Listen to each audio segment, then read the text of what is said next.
कोलकाता के RG Kar medical college में 9 अगस्त को ट्रेनी डॉक्टर से रेप और हत्या के मामले में सीबीआई ने अब जांच तेज कर दी है और अब सीबीआई जांच में कई खुलासे हुए हैं और इस पूरे मामले को लेकर कोई और ही दिशा दे रहा है। जिस डॉक्टर बिटिया के लिए पूरा देश एक साथ एक सुर में इंसाफ की मांग कर रहा है, तो वही डॉक्टर बिटिया एक साजिश का शिकार हो गई है। लेडी डॉक्टर के साथ जो हैवानियत की पराकाष्ठा को पार हुई है, वो भी साजिश का एक हिस्सा थी। साजिश के इस खेल पर इस रिपोर्ट में समझिए। मुंह से खून बह रहा था, होंठ फट गए थे, पूरे चेहरे पर चोट थी, गर्दन की हड्डी टूटी हुई थी, दोनों हाथों की उंगलियों के नाखून भी जख्म, पेट पर भी चोट थी, प्राइवेट पार्ट से भी बहुत खून बहा। सिर्फ यही नहीं, आरोपी संजय रॉय ने लेडी डॉक्टर को इससे भी कई ज्यादा जख्म दिए, जिसकी फेहरिस्त बहुत लंबी है।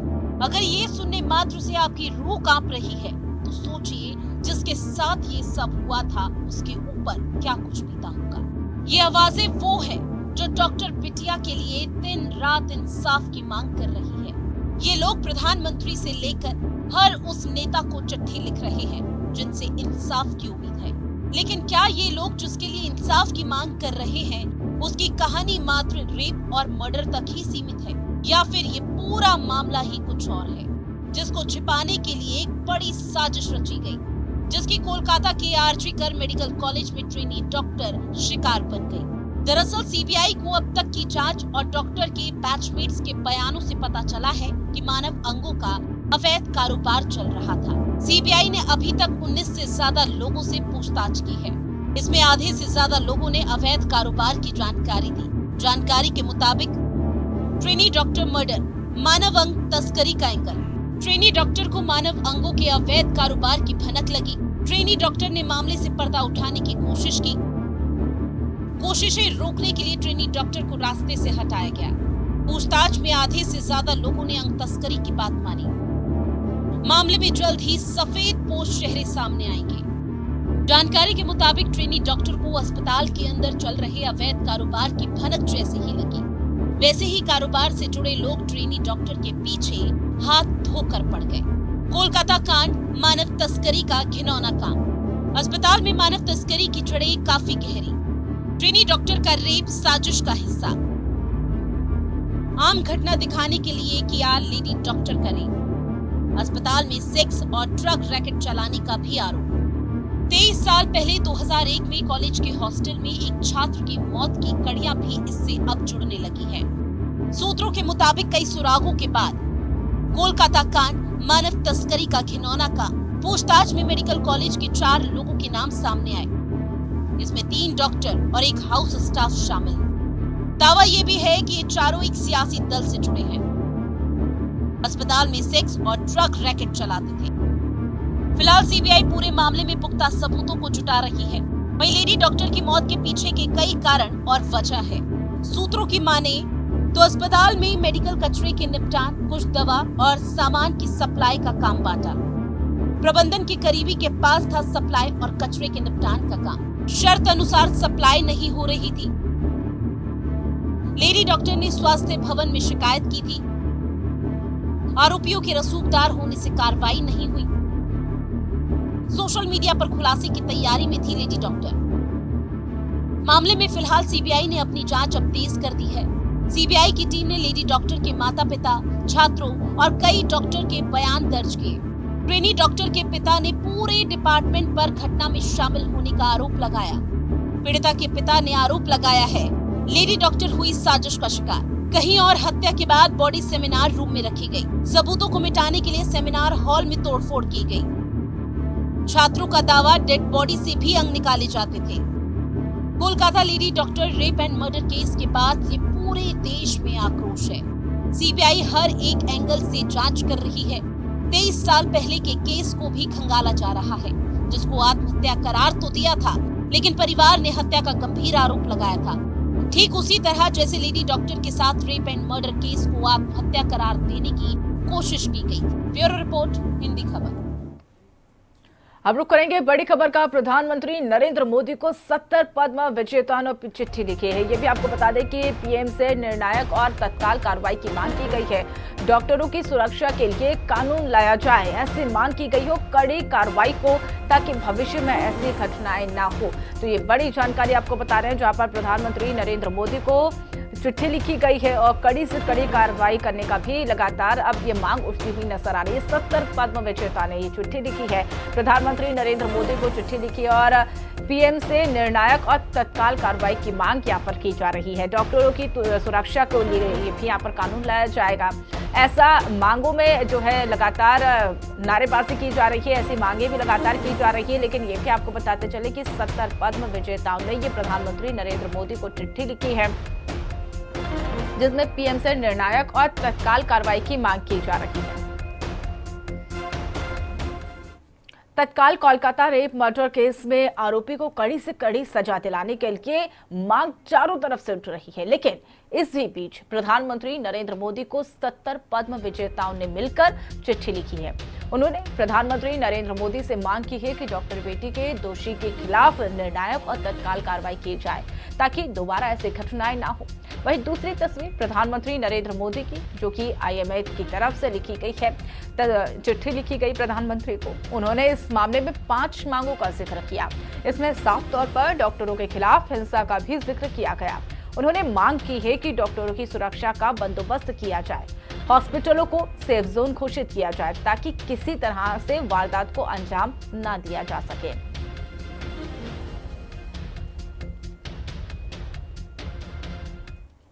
केंद्र सरकार ने डॉक्टर से हड़ताल खत्म करने की अपील की है। स्वास्थ्य मंत्रालय ने डॉक्टरों की मांग पर कमेटी बनाने का भी भरोसा दिया। केंद्र के इस आश्वासन के बाद आईएमए ने प्रधानमंत्री नरेंद्र मोदी को चिट्ठी लिखी। उन्होंने केंद्र सरकार से मांग भी की है। उन्होंने मांग में कहा है कि डॉक्टरों पर हिंसा रोकने के लिए केंद्रीय कानून बने और अस्पतालों में एयरपोर्ट की तरह सुरक्षा भी प्रोटोकॉल हो, और वही सुरक्षा के साथ हॉस्पिटल को सेफ जोन घोषित किया जाए।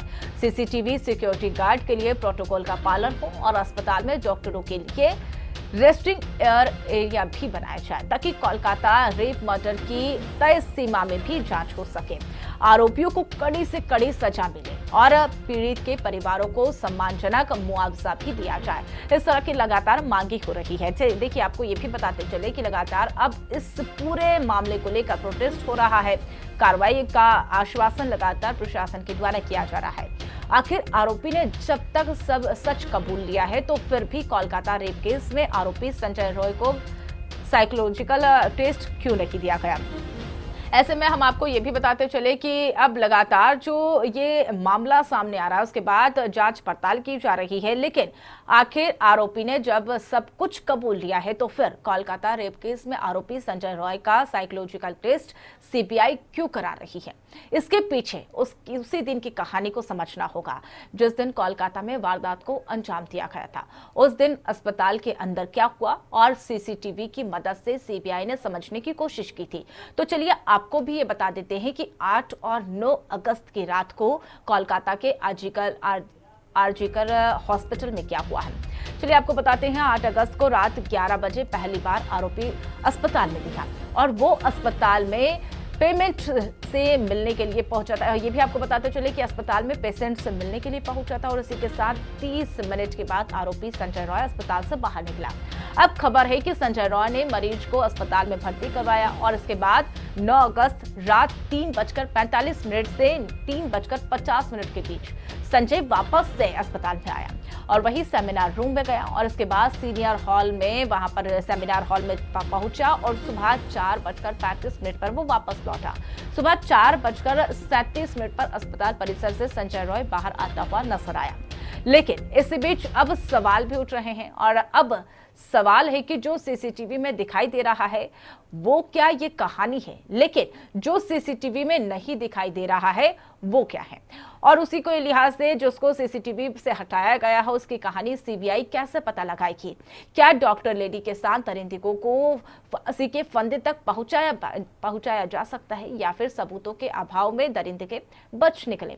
ऐसे तमाम से सवाल यहाँ पर लगातार उठ रहे हैं लेकिन कोलकाता में जिस दिन वारदात को अंजाम दिया गया उस दिन अस्पताल के अंदर क्या हुआ वो हम आपको ग्राफिक्स के माध्यम से समझाते हैं। दरअसल इस वारदात को 8 और 9 अगस्त के रात को अंजाम दिया गया और अब जब 8 अगस्त को रात 11 बजे पहली बार आरोपी अस्पताल में दिखा, वो अस्पताल में पेशेंट से मिलने पहुंचा था और इसके 30 मिनट तक आरोपी संजय रॉय अस्पताल के बाहर निकला और उसके बाद खबर है कि संजय रॉय ने ही मरीज को अस्पताल में भर्ती करवाया और उसके बाद 9 अगस्त रात 3:45 से 3:50 के बीच संजय रॉय वापस अस्पताल पहुंचा और सेमिनार रूम में पहुंचा और उसके बाद सेमिनार हॉल में सुबह 4:35 पर वो वापस लौटा। सुबह 4:37 पर अस्पताल परिसर से संजय रॉय बाहर निकल गया और इसके बाद लगातार सवाल उठ रहे हैं और सवाल ये भी हम आपको बताते चले जो कि सीसीटीवी में दिखाई दे रहा है वो तो ये कहानी है, लेकिन सीसीटीवी में जो नहीं दिखाई दे रहा है उसको सीसीटीवी से हटाया गया है। इसकी कहानी सीबीआई कैसे पता लगाएगी? क्या डॉक्टर लेडी के दरिंदगों को फांसी के फंदे तक पहुंचा पाएंगी या फिर सबूतों के अभाव में दरिंदगे बचकर निकल पाएंगे? ऐसे तमाम से सवाल यहाँ पर उठ रहे हैं। लगातार मांगे की जा रही है, प्रदर्शन का दौर यहाँ पर देखने को मिल रहा है, लेकिन इसी बीच ये तस्वीरें भी हम आपको लगातार दिखा रहे हैं जहाँ पर डॉक्टरों का प्रोटेस्ट देखने को मिल रहा है। न केवल कोलकाता बल्कि अलग अलग राज्यों में अलग अलग जगहों पर अब शहर शहर में प्रोटेस्ट बढ़ता हुआ नजर आ रहा है। ऐसे में हम आपको वो तस्वीरें भी लगातार साझा कर रहे हैं जहां पर हाथों में तख्ती लिए कैंडल मार्च निकालते हुए डॉक्टर नजर आ रहे हैं। पैदल मार्च कर रहे हैं तो कहीं पर कैंडल मार्च किया जा रहा है तो कहीं पर नारेबाजी की जा रही है। ऑल ओवर डॉक्टरों का आक्रोश लगातार बढ़ता हुआ नजर आ रहा है। प्रदर्शन का दौर यहां पर देखा जा रहा है।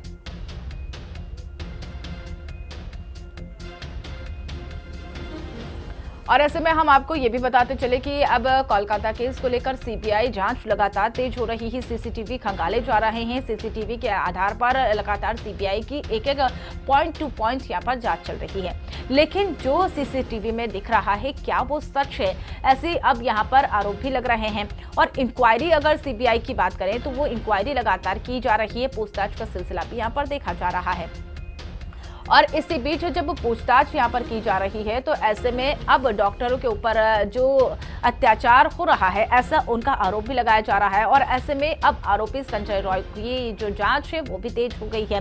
संजय रॉय से पूछताछ भी यहाँ पर की जा रही है और आज संजय रॉय की मानसिक टेस्ट करवाने के लिए ले जाया जा रहा है और ऐसे में सवाल जवाब जो है आज संजय रॉय से होने वाले हैं। डॉक्टरों की हड़ताल लगातार जारी है और पूर्व प्रिंसिपल संदीप घोष से भी आज पूछताछ की जा रही है, लेकिन लगातार ये पूछताछ का सिलसिला देखा जा रहा है।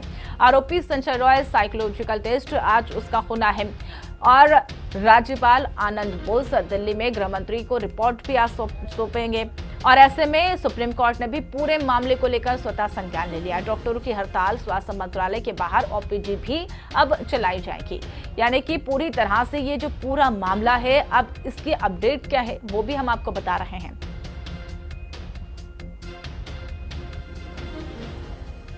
देखिए, कोलकाता रेप केस को लेकर अब ये 5 अपडेट हम आपको बता देते हैं और इसी अपडेट के आधार पर जो पूरा मामला है उसे समझाने की कोशिश हम आपके द्वारा आपके साथ साझा करते हैं। जो पूरा मामला है वो दरअसल ये है, पहला जो है पूर्व प्रिंसिपल संदीप घोष से आज भी पूछताछ जारी रहेगी जो कि 20 घंटे की पूछताछ हो चुकी है। आरोपी संजय रॉय से साइकोलॉजिकल टेस्ट आज होना है। दूसरा अपडेट, तीसरा, राज्यपाल आनंद बोस दिल्ली में जाएंगे, गृह मंत्री को पूरी रिपोर्ट मामले की सौंपने वाले हैं। चौथा ये है, सुप्रीम कोर्ट ने इस पूरे मामले को लेकर संज्ञान ले लिया है, मंगलवार को अब सुनवाई होगी। पांचवा, डॉक्टर की हड़ताल है, स्वास्थ्य मंत्रालय के बाहर अब ओपीडी यहां पर तैयार होगा। और इसी बीच तमाम अपडेट के साथ हमारी सहयोगी न्यूज रूम से शगुन जुड़ चुकी है। शगुन, पूरे मामले को लेकर लगातार जांच पड़ताल के लिए यहां पर कार्रवाई करने का आश्वासन भी दिया जा रहा है। प्रोटेस्ट सड़कों पर देखने को मिल रहा है, शहर शहर डॉक्टर भटक रहे हैं, लेकिन इंसाफ कहां? देखिए मनीषा, अभी जो कोलकाता से जो ये मामला सामने आया है लेडी डॉक्टर के साथ रेप और मर्डर का, इसके बाद न केवल कोलकाता में बल्कि पूरे देश भर के अंदर इस मामले को लेकर आक्रोश देखा जा रहा है। लोगों के अंदर उबाल है। जिसने ये वारदात सुनी है, वारदात में उस लेडी डॉक्टर के साथ क्या हुआ है, वो सुनने के बाद सबके रोंगटे खड़े हो गए हैं। किसी ने नहीं सोचा था कि किसी लड़की के साथ इतना बुरा हो सकता है। जब वो लेडी डॉक्टर 19 साल की होगी तब उसने निर्भया कांड सुना होगा, देखा होगा, उसके बारे में खबरें पढ़ी होंगी, लेकिन उसने कभी नहीं सोचा होगा कि उसके साथ भी ऐसी कोई वारदात को अंजाम दिया जा सकता है। और जब से ये मामला सामने आया है तब से पूरे देश भर के अंदर इस मामले को लेकर उबाल देखा जा रहा है और लगातार सीबीआई इस मामले में जांच भी कर रही है। जांच का दायरा भी यहाँ पर सीबीआई के द्वारा बढ़ाया जा चुका है। 13 अगस्त को ये पूरा मामला सीबीआई को सौंपा गया। कोलकाता हाई कोर्ट ने इस पूरे मामले को सीबीआई को सौंपा और उसके बाद से सीबीआई ने अब तक 20 लोगों से पूछताछ की है इस पूरे मामले को लेकर, चाहे वो आरजीकर अस्पताल के पूर्व प्रिंसिपल हो जिनसे अभी तक पूछताछ की जा रही है। आज तीसरे से चौथा दिन होगा जब उनसे पूछताछ की जाएगी और अभी तक 30 घंटे तक उनसे पूछताछ की चुकी है। वो तमाम सवाल उनसे किए जा रहे हैं कि उनका रिश्ता जो अस्पताल के अंदर था वो कैसा था, क्या उनके जो साथी हैं उनसे भी पूछताछ की जा रही है कि उनका बर्ताव कैसा रहा करता था, क्योंकि संजीव घोष के ऊपर लगातार वो भ्रष्टाचार के आरोप लगे हैं, उनके ऊपर प्रबंधन के साथ खिलवाड़ करने का आरोप लगा है, प्रबंधन के द्वारा जो भी रिसोर्सेज दिए जाते हैं उसके साथ भी खिलवाड़ करने का आरोप लगा है और साथ ही मानव तो देखिए अब यहाँ पर पूछताछ का सिलसिला तो देखा ही जा रहा है। पूछताछ लगातार जारी है और कई घंटों की पूछताछ के बाद भी आज भी पूछताछ देखने को मिलेगी। लेकिन सबसे बड़ा सवाल तो ये उठ रहा है कि जब आरोपी ने अपना जुर्म कबूल कर लिया, लेकिन इतने घंटे बीत जाने के बाद भी अब तक की ये कार्रवाई नहीं हो पाई। देखिए मनीषा, यहाँ पर मामला काफी पेचीदा है क्योंकि सिर्फ यहाँ पर रेप और हत्या का मामला ही नहीं है, इसमें और भी कई खुलासे हो रहे हैं। तो इसमें सीबीआई के द्वारा चाहे कोई भी जांच की जा रही है उसमें काफी ज्यादा कोताही बरती जा रही है, काफी ज्यादा सावधानी बरती जा रही है, क्योंकि मामले के अंदर एकदम से कोई निष्कर्ष नहीं निकाला जा सकता है। और जिस तरह से संजय रॉय ने इस पूरी वारदात को अंजाम दिया वो भी काफी सोचने वाली बात है, क्योंकि जिस तरह से लेडी डॉक्टर की वो हाल देखा गया, जो उसका ऑटोप्सी रिपोर्ट सामने आई, उसमें जिस तरह से उनके साथ किया गया वो काफी हैवानियत भरी वारदात को अंजाम दिया गया था। तो इसमें साइकोलॉजिकल टेस्ट उनके साथ पूरा किया जा रहा है। बीते दिन भी उसका साइकोलॉजिकल टेस्ट किया गया आरोपी का और आज भी एक खबर सामने आई है कि उसका आज फिर से साइकोलॉजिकल टेस्ट हो सकता है और उसकी पूरी मनोदशा को जाना जा सकता है कि वो कौन सी उस मानसिक स्थिति के अंदर है कि उसने इतनी बुरी वारदात को अंजाम दिया, हैवानियत को अंजाम दिया। तो उससे साइकोलॉजिकल टेस्ट में वो पूरी वारदात को जानने की कोशिश की जाएगी, उसकी मनोदशा को जानने की कोशिश की जा रही है कि आखिरकार आरोपी की मनोदशा क्या है। और इस मामले में इतनी सावधानी बरती जा रही है कि निष्कर्ष निकालना मुश्किल है, क्योंकि इसमें हर वो एंगल सामने आ रहे हैं जो शायद ही किसी ने सोचा था। अभी तक ये मामला सिर्फ रेप एंड मर्डर का लग रहा था, लेकिन अब इसके अंदर मानव तस्करी का एंगल सामने आ रहा है, भ्रष्टाचार के वो तमाम एंगल सामने आ रहे हैं, वो तमाम चीजें सामने आ रही हैं, जिसके बाद जो जांच का दायरा है वो भी काफी ज्यादा बढ़ जाता है और सीबीआई की मुश्किलें भी काफी ज्यादा बढ़ जाती हैं, क्योंकि वो किसी भी एंगल को छोड़ नहीं सकता है। सीबीआई को हर उस एंगल को जांचना होगा, परखना होगा, सबूत जुटाने होंगे, साक्ष्य जुटाने होंगे। तो देखिए यहाँ पे लगातार जांच पड़ताल का दायरा जो है वो बढ़ रहा है और इसी लिहाज से हर पहलू से पॉइंट टू पॉइंट जांच यहाँ पर की जा रही है। फिलहाल आप खबर से जुड़ी तमाम जानकारी साझा की, इसके लिए बहुत बहुत धन्यवाद। तो फिलहाल उस बुलेटिन में मेरे साथ इतना ही। आप देखते